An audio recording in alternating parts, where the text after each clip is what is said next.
دوسرا مسئلہ جو ہے انسانی معاشرے میں وہ فضیلت کا ہے۔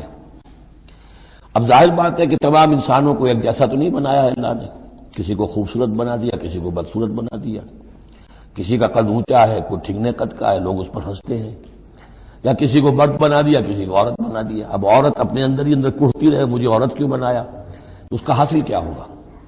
یا کوئی بدصورت انسان ہے، ٹھگنا ہے کسی اور اعتبار سے، دوسرا شخص ہے وہ دیکھتا ہے کہ وہ تو بڑا اچھا ہے، تو اب اس کے اوپر کڑھنے کی بجائے کیا ہونا چاہیے کہ اللہ تعالیٰ نے مجھے جو کچھ دیا ہے مجھے اس کے اوپر صبر اور شکر کرنا چاہیے، اور جو فضل ہے کسی اور چیز میں بھی ہو سکتا ہے، میں نیکی میں آگے بڑھ جاؤں، میں خیر کے کاموں میں آگے بڑھ جاؤں، میں علم میں آگے بڑھ جاؤں، تو یہ چیزیں جو ہیں انسان دوسری چیزوں سے اپنی ان کی تلافی کر لے، بجائے اس کے کہ ایک نیگیٹو اس کی سائیکالوجی ڈیولپ ہوتی چلی جائے، کڑنا اور اندر ہی اندر جڑتے رہنا، جس سے کہ پھر طرح طرح کی جو ذہنی بیماریاں پیدا ہوتی ہیں، انہی کانفلکٹس کی وجہ سے، انہی فرسٹریشنز کی وجہ سے مینٹل بیلنس آدمی لوز کر بیٹھتا ہے۔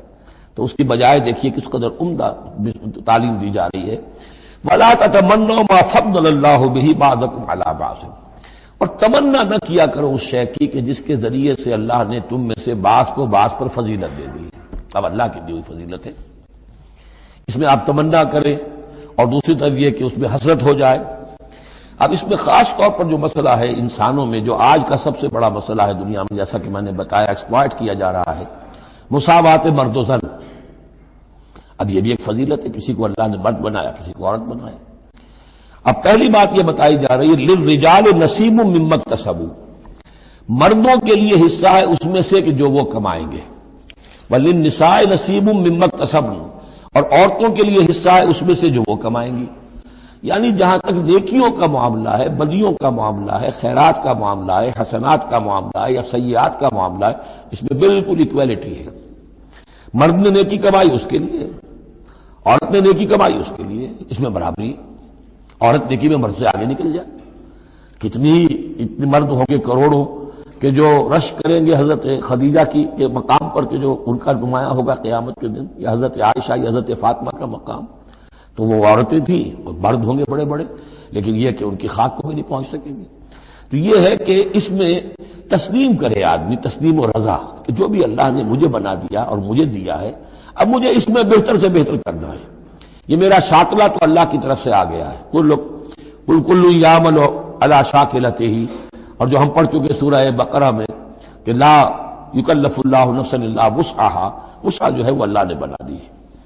تو اب اس آیت کو بھی غلط کوٹ کیا جاتا ہے کمائی کے لیے، کہ عورتیں بھی کما سکتی ہیں، دیکھیے لکھا ہوا نصیب مما اکتسبن، ان کے لیے حصہ ہے اس کمائی میں سے جو انہوں نے کیا۔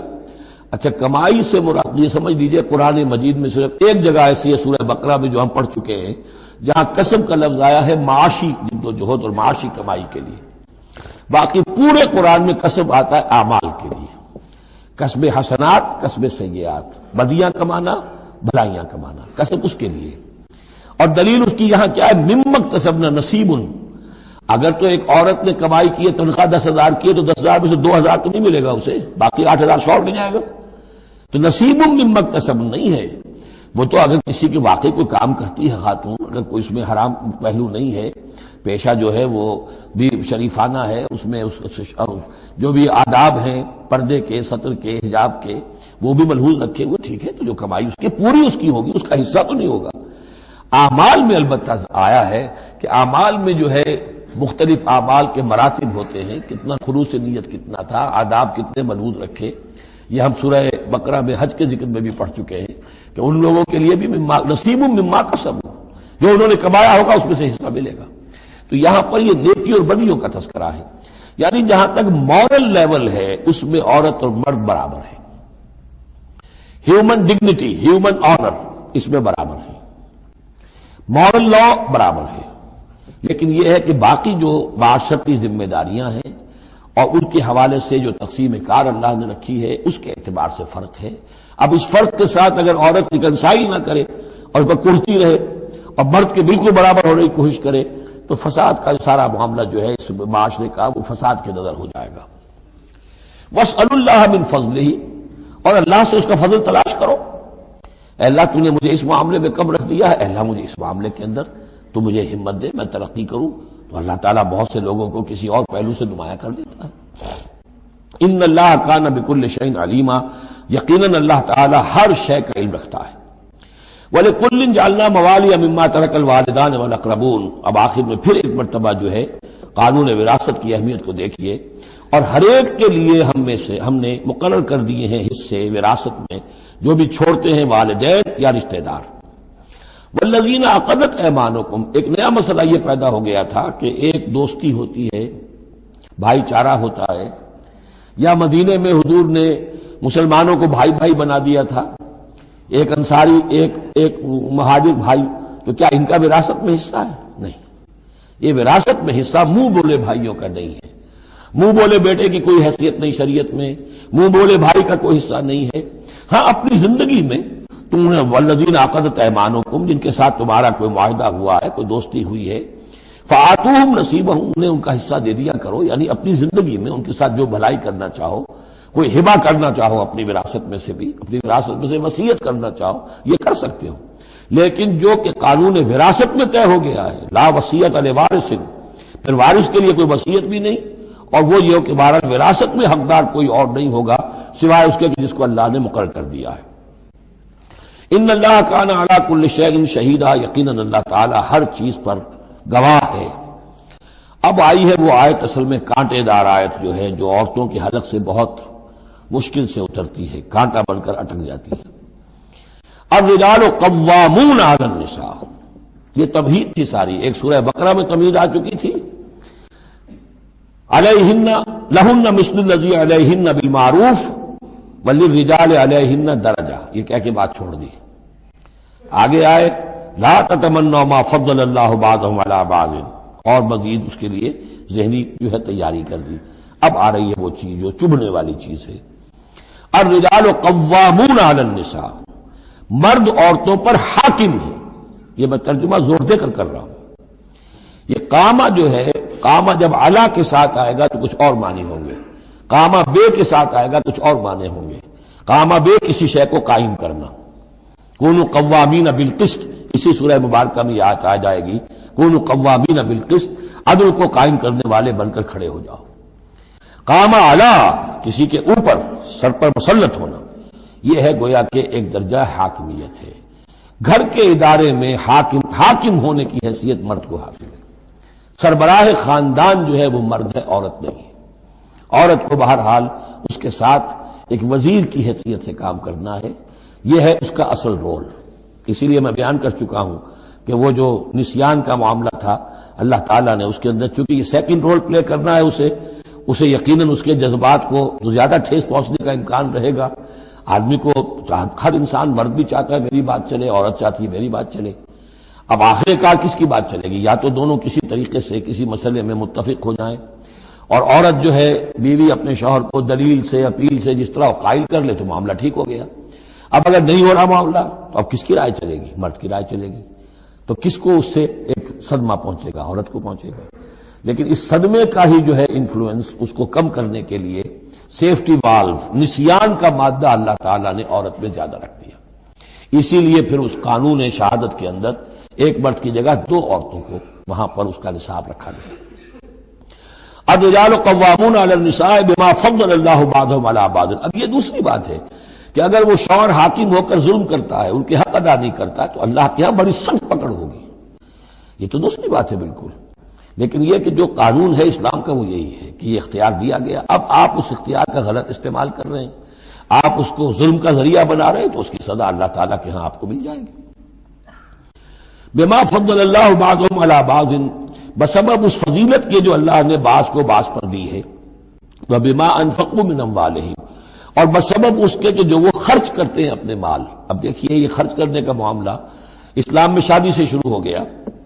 شادی مرد کی بھی ضرورت ہے، عورت کی بھی ضرورت ہے، لیکن مرد مہر دیتا ہے، عورت مہر وصول کرتی ہے۔ تو جو خرچ کرنے والا ہے اب اس کی ایک حیثیت دوسری ہو گئی۔ پھر گھر میں اس کا نان نفقہ پورا جو ہے، اس کا خرچہ، اس کی ذمہ داری، اس کو سپورٹ کرنا شوہر کے اوپر ہے، تو اب وہ مال خرچ کر رہے ہیں۔ بما انفقوا من اموالہم، فالصالحات، تو نیک بیویاں کون ہیں؟ جو کہ ایک یوں سمجھیے قرآن کے نزدیک ایک عورت کا جو اچھا کردار ہونا چاہیے، ایک خاتون خانہ کی جو بہترین روش ہونی چاہیے، وہ یہاں 3 الفاظ میں آئی ہے۔ فالصالحات، نیک بیویاں قانتاتن، ایک تو فرما بردار ہوتی ہیں، شوہروں کی فرما بردار، حافظات للغیب، غیب میں حفاظت کرنے والیاں، یعنی ظاہر بات ہے کہ مال ہے کسی کا تو گھر میں ہے، وہ تو کام پہ چلا گیا ہے، اب وہ کس کی حفاظت میں ہے؟ بیوی کی حفاظت میں ہے۔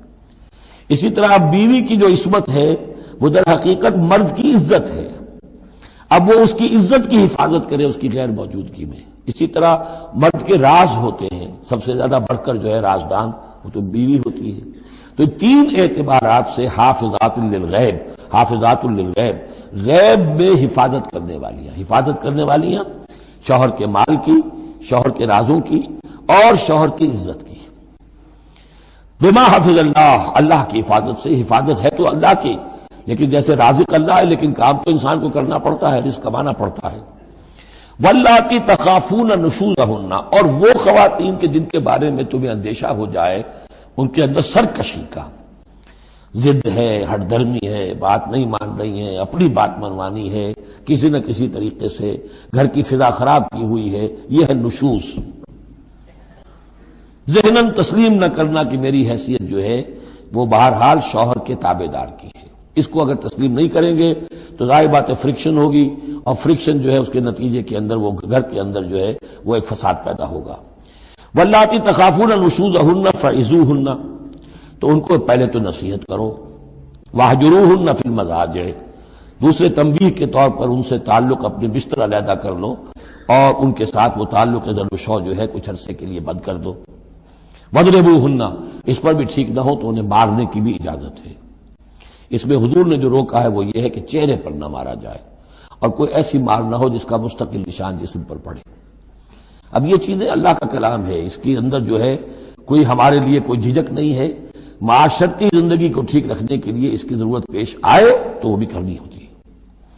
فَإِنْ أَطَعْنَكُمْ، پھر اگر وہ تمہاری اطاعت کریں، فَلَا تَبْغُوا عَلَيْهِنَّ سَبِيلًا، تو اب ان پر خامخواہ کی زیادتی کرنا، پچھلے غصے نکالنا، بار بار جو ہے وہ اپنے غصے کا اظہار کرنا، یہ بھی ٹھیک نہیں ہے۔ ان اللہ کان علیٰ کبیرا، یقیناً اللہ تعالیٰ بہت بلند ہے، بہت بڑا ہے۔ وَإِنْ خِفْتُمْ شِقَاقَ بَيْنِهِمَا، اور اگر تمہیں یہ اندیشہ ہو گیا ہو کہ ان میں تو اب زدہ ہو گئی ہے اور یہ اب ساتھ اب چلنا ان کا مشکل ہے، شوہر میں بیوی میں مزاجوں کا اختلاف ہے اور اس کی وجہ سے کوئی زدہ عورت بھی اکڑ گئی ہے، مرد بھی اکڑا ہوا ہے، تو اب ٹھیک ہے کیا کریں ہم؟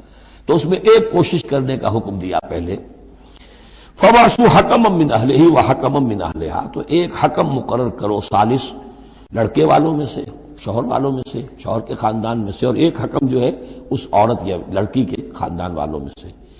ان یریدا اصلاحا، اگر وہ دونوں چاہیں گے اصلاح، یوفق اللہ بینہما، اللہ تعالیٰ ان کے مابین موافقت پیدا کر دے گا۔